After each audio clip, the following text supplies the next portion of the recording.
आपको ये बात जान के हैरत होगी कि दुबई की किस्मत बदलने की शुरुआत सिर्फ 440 रुपये से हुई थी। 1937 में दुबई भी ब्रिटिश कंट्रोल में होता था और ब्रिटिश इंडिया की तरह यहाँ पे भी इंडियन रुपीस करेंसी ही चलती थी। ब्रिटिशर को दुबई की स्ट्रेटेजिक लोकेशन ट्रेवल करने के लिए बहुत आइडियल लग रही थी, क्योंकि ये यूरोप, अफ्रीका और एशिया को ठीक सेंटर में मौजूद है। British imperial air base Dubai के फ्लाइंग समुंदर के बेस बनाना चाहती थी। फिर उन्होंने दुबई के साथ एक एग्रीमेंट साइन कर लिया। Long range empire flying boat UK से दुबई के समुद्र में लैंड करती थी। फिर रिफ्यूलिंग के बाद उनको ब्रिटिश इंडिया और एशिया के दूसरे हिस्से में भेजा जाता था। इस बेस का मंथली रेंट सिर्फ 440 रुपये था, जिसमें वहाँ मौजूद गार्ड की सैलरी भी शामिल थी। कौन जानता था कि कुछ सालों बाद ये दुनिया के सबसे बिजी एयरपोर्ट पे कन्वर्ट हो जाएगा और यहाँ की अपनी एयरलाइन अच्छों को टक्कर दे सकेगी। एमाइरेट एयरलाइन को किस मुश्किल में बनाने का फैसला लिया गया और आखिर एक छोटी सी सिटी से उभरने वाली ये एयरलाइन इतने कम वक्त में दुनिया की सबसे बड़ी एयरलाइन कैसे बन गई। नाजरीन, 1950 में दुबई के रूलर शेख राशिद बिन अल मखदूम को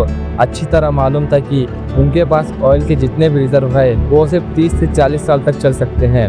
उनको जल्द अज जल्द अल्टरनेट इनकम सोर्स बनाना था।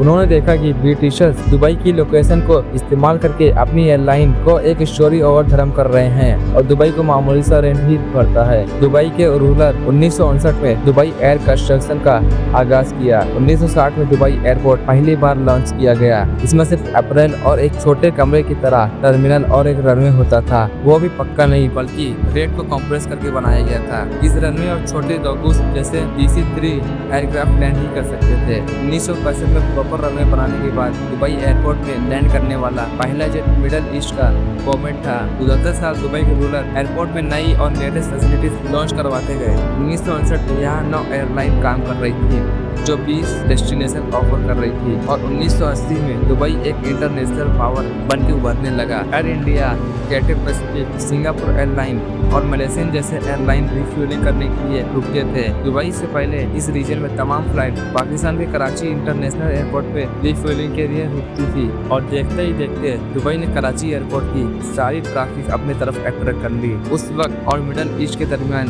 ट्रेवल करने के लिए गल्फ एयर को इस्तेमाल किया जाता था, जो कि बहरीन की एयरलाइन है। पूरे मिडल ईस्ट में अगर अच्छी फ्लाइट लेनी होती तो पहले वो गल्फ एयर के जरिए दुबई आते और फिर वहां से अपने इंटरनेशनल सफर का आगाज करते थे।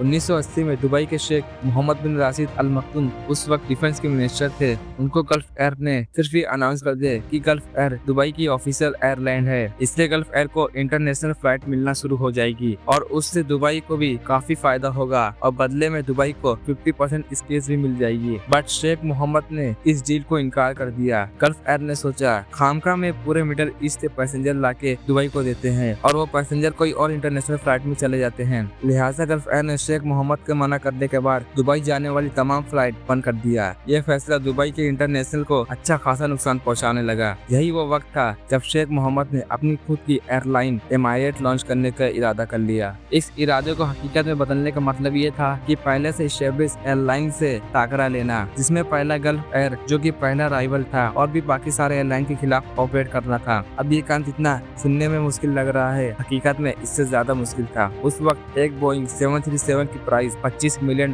थी। इसके अलावा पायलट, क्रू और इंजीनियर भी ट्रेन करने थे। इसका अलग से खर्चा लग रहा था। यानी कुल मिलाकर दुबई को एक नई एयरलाइन बिछाने के लिए कम से कम 6 से 7 करोड़ डॉलर खर्चा करना पड़ रहा था। उसके बाद क्या पता एयरलाइन चले या नहीं। यहाँ से दुबई के शेख ने स्मार्टली सीखा और पाकिस्तान से मदद मांगी। पाकिस्तान इंटरनेशनल एयरलाइन PIA ने दुबई को 2 बोइंग 737 और 300 दे दिए। इन जहाजों पे एमाइरेट की ब्रांडिंग की गई, जबकि पायलट, क्रू और इंजीनियर सब कुछ PIA का था। इस प्लेन को तो एमाइरेट के नाम से चलाया जाता था, लेकिन मैनेजमेंट सारी PIA करती थी। बदले में दुबई के शेख ने PIA को $1 करोड़ अदा किए। यानी जो काम $7 करोड़ में होना था वही काम अब $1 करोड़ में हो गया। एमाइरेट की पहली फ्लाइट 25 अक्टूबर 1985 में दुबई से कराची तक गई थी। इसके बाद मुंबई, दिल्ली, कोलंबो, ओमान और कायरो जैसे डेस्टिनेशन को भी शामिल किया। एमाइरेट के पहले ही साल में 2,60,000 पैसेंजर ने सफर किया और इसी एक साल के दौरान $1 करोड़ की इन्वेस्टमेंट भी बाहर निकाल ली। 1987 में जब एमाइरेट ने खुद की एरोप्लेन खरीद लिया, तब PIA को उनको प्लेन वापस कर दिए गए। 1990 की शुरुआत जहां तमाम मिडल ईस्ट के एयरलाइन बंद कर दिए थे, वहीं ये मौका एमाइरेट अपने हाथ से गंवाना नहीं चाहता था। गल्फ वॉर के आखिरी 10 दिनों में मिडल ईस्ट या अरब कंट्री के दरमियान कोई कंट्री रिजर्व कर रही थी तो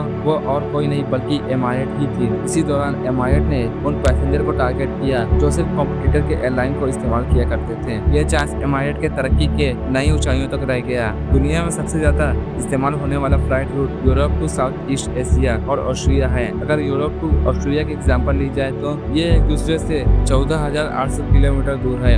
ये इतना बड़ा डिस्टेंस कोई भी डायरेक्ट फ्लाइट कवर नहीं कर सकती। इसमें ज्यादातर फ्लाइट को कहीं ना कहीं स्टॉप करना पड़ता है। इस रूट पे सबसे ज्यादा फायदा एमारेट एयरलाइन को होता है क्योंकि एमारेट ने अपना हब दुबई इंटरनेशनल एयरपोर्ट को बनाया है। दूसरी फ्लाइट जहां स्टॉप ओवर करने के लिए एयरपोर्ट को एक्स्ट्रा फीस देनी पड़ती है, वहीं एमारेट अपने पैसेंजर को दुबई में स्टॉप ओवर देकर न सिर्फ अपनी कॉस्ट बचाती है बल्कि कॉम्पिटिटिव रेट पर सेल कर सकती है। एमारेट के पास 119 A380 और 148 बोइंग 777 है। यहाँ तक कि एयरबस A380 के जितने भी यूनिट दुनिया भर में मौजूद है उनकी 50% सिर्फ एमारेट ऑपरेट करता है। ये मिडिल ईस्ट के सबसे बड़ी पैसेंजर पर किलोमीटर के हिसाब से, दुनिया की 4 और टन किलो के हिसाब से दुनिया के 2 बड़ी एयरलाइन कहलाती है। 1998 से लेकर 2023 तक 4,000 अरब पैसेंजर एमारेट को इस्तेमाल कर चुके हैं। इसी दौरान एमारेट 3.5 करोड़ टन कार्गो डिलीवर कर चुका है। ये दुनिया की वाहिद एयरलाइन है जो अपनी हिस्ट्री में कभी भी घाटे में नहीं गई। देखा जाए हर साल 5,900 करोड़ का